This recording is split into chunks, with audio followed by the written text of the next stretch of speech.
gotta do today, Brian? Same thing we do every day, Pinky. Shoot another episode of Uncovered.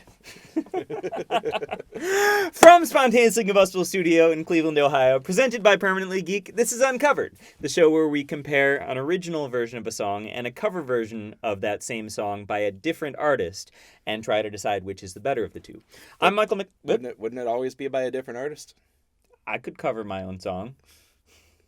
How would that work? I could start a band called McFarland and the Michaels, but we'd only do cover songs of Michael McFarland songs.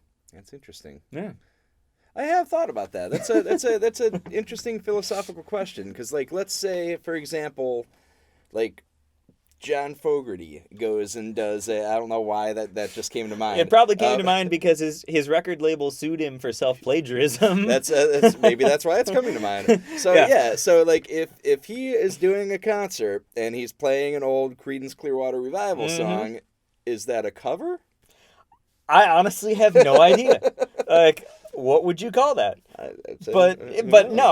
John Fogerty, it's one of the most interesting cases of copyright law in music because his record label, or Creedence's record label, tried to sue John Fogerty for plagiarism because one of the songs that he wrote for his solo project sounded too much like, I think it was either Born on the Bayou or Run Through the Jungle. It sounded too much like one of those two songs.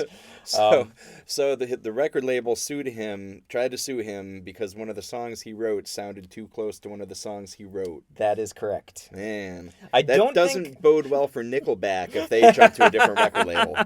No, it does not. It does not. How did AC/DC survive this long? Well, what happens if Axl Rose starts writing new songs with AC/DC and they sound too much like Guns N' Roses songs? Oh, man. That's the copyright apocalypse right there. It is. So my name is Michael McFarland. With me, as always, is my co-host, Mr. Kevin Conaway. Hello. Under this piece of cloth, a song has been selected. We do not know what that song is. So would you care to do the honors? Sure. Excellent. 1, 2, 3. Oh! Cry Me a River, originally by JT, Justin Timberlake himself, covered by Glen Hansard. Interesting. That's the dude from The Frames, right? Yeah. In this picture, he looks kind of like a homeless Jason Mraz. He looks a lot like a homeless Jason Mraz, yeah. I don't know if that's his usual look. I know I'm not him. sure too. I don't know a whole lot about Glen Hansard. We can thank our buddy David Ullman for suggesting this. You should check out David's music. He's quite excellent. I've stolen a lot of song ideas from him. And likewise too, if you guys have any ideas for cover songs that we should be covering on this show. It works. Please put them down in the comments. Put them in the comments. Yes. We're always looking to add new songs to the Hoppa. So thank you, David, for suggesting this one. Absolutely. I'm excited about this. Yeah, this is going to be interesting. I've never heard Glen Hansard's version. Cool. Well, we are going to go and listen to both versions. You're going to only hear short clips, so John Fogerty's record label doesn't sue us. I don't know why they would, but it seems like something you might try. Yeah. We'll be listening to both songs in their entirety, and we'll be right back.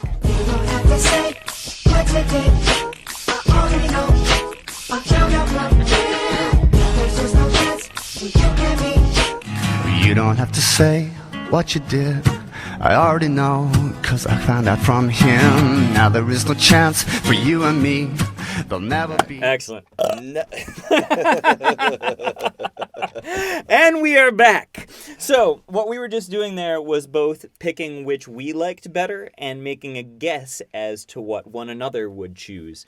So we've been keeping score throughout all of these episodes, and the score is currently 15 to 10.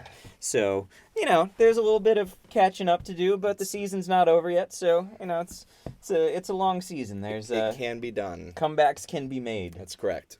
So I'm glad we finally got to cover everyone's favorite song about the principal waterway of the Crimean Peninsula, the Crimea River. Yeah.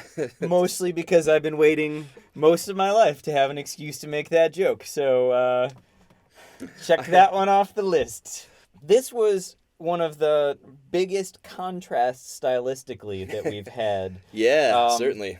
Like, going all the way back to our first episode when it was Hurt by Nine Inch Nails and by Johnny Cash. Like, I think this is the biggest contrast we've had since then. I think you might be right. There were two very distinct things that I got from the two different songs. So the Justin Timberlake version, Justin Timberlake is, he's an old school entertainer. He's a phenomenal vocalist. He can sing, dance, act, and he's a damn good looking man to boot. He is. Come on. You can't deny it. Technically, there was some, really impressive stuff done. Like, the vocal range that he exhibited was fantastic in the song.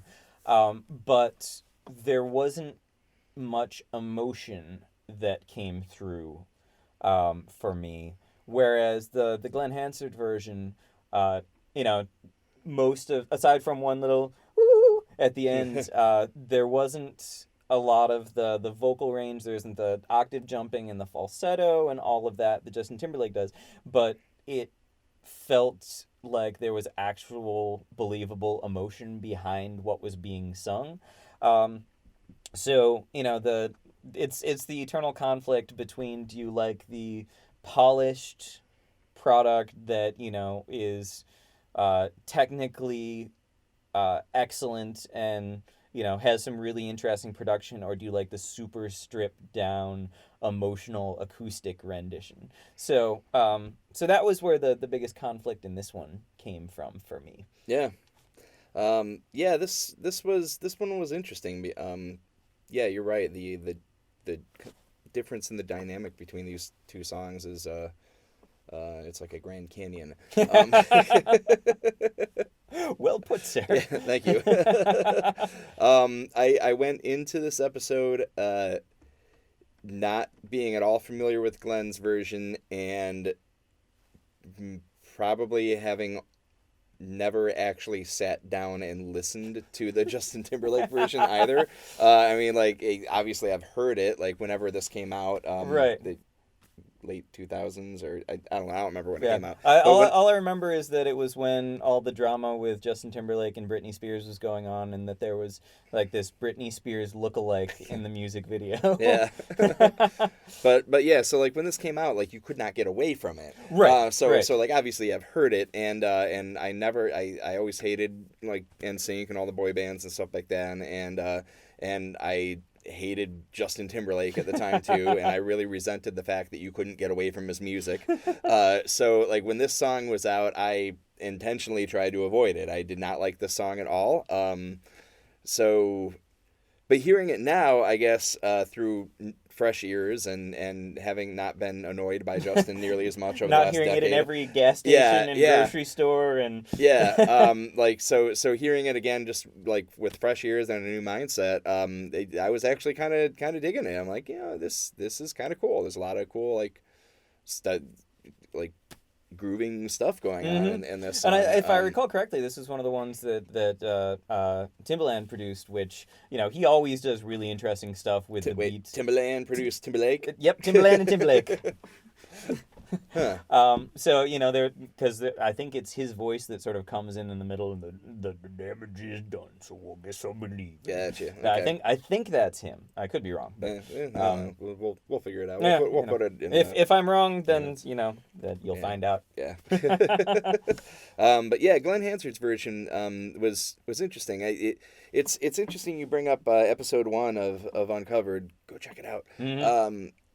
Which in that one, talking about like the difference in the emotional delivery between those two songs, the Nine Inch Nails and Johnny Cash, to me when I listened to those, I really, really, really felt the weight of the emotion behind Johnny Cash's delivery in that song. The Glen Hansard version of this, I don't know if I felt it quite as much as maybe you did. Okay. And I don't know. I don't think that's a knock on Glen Hansard, because I do think he's got a great voice, and I liked his approach to this song. I really was thinking when I was listening to his version that maybe this song doesn't quite lend itself to a stripped down acoustic rendering, and I really felt like I missed all of the extra production that goes along with it. I felt like the song needed that extra production. Okay, that's fair. So, all right, well, shall we reveal what our picks were? Let's reveal it. All right. 1, 2, 3. Oh. We have an agreement. We both went with JT on this one. We did. All right. So I'm a little surprised that you went for... I'm a little surprised that Kevin Conway picked Justin Timberlake. You are surprised. Probably most of our viewing audience is surprised, and actually I'm a little surprised. Well, we all learned something today. We all learned something today.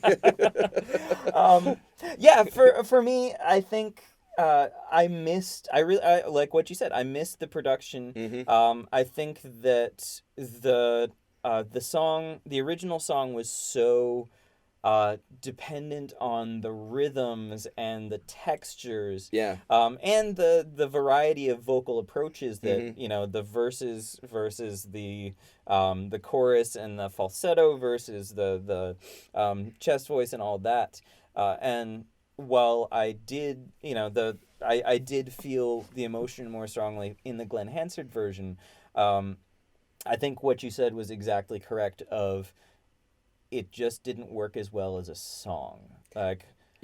I'm not sure if there is a better approach that could have been done with stripping it down to being acoustic. I don't know if there is. I think it's on the song in this case, because obviously you can strip a lot of pop songs down into just a solo acoustic thing and have it sound great. I mean, hell, I do it all the time, and it shows.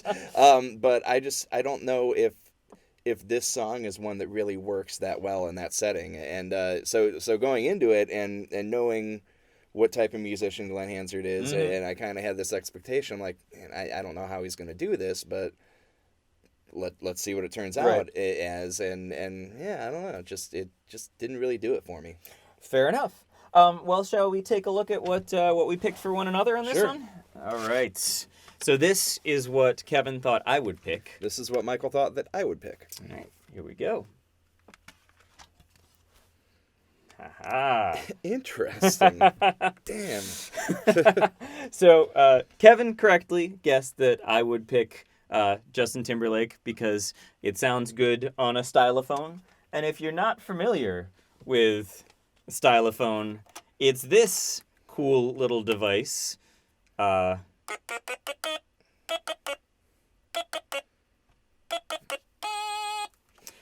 And why, yes, it does sound good on a stylophone, Kevin. You are correct. Yeah, right. And Michael thought that I would pick Justin Timberlake because of the Britney lookalike. Hey, I know your taste. Yeah, I'll be honest with you. Like, I surprised myself by picking that. I'm even more surprised that you predicted that I would pick that. So I know you better than you know yourself, yeah, Kevin. Apparently so. I also like the fact that neither of us felt like writing Justin Timberlake's whole name, and we just wrote JT. Yeah. So we both gained a point on that one. Yeah. We were both correct. So that puts us at 16 and 11. No ground lost. No ground lost. So thank you guys so much for joining us for this episode. If you enjoyed it, make sure you subscribe to the Permanently Geek channel, which is where this show resides. And you'll be able to catch this and all the other great shows that are on that channel. So thanks again for stopping by, and we will see you next time.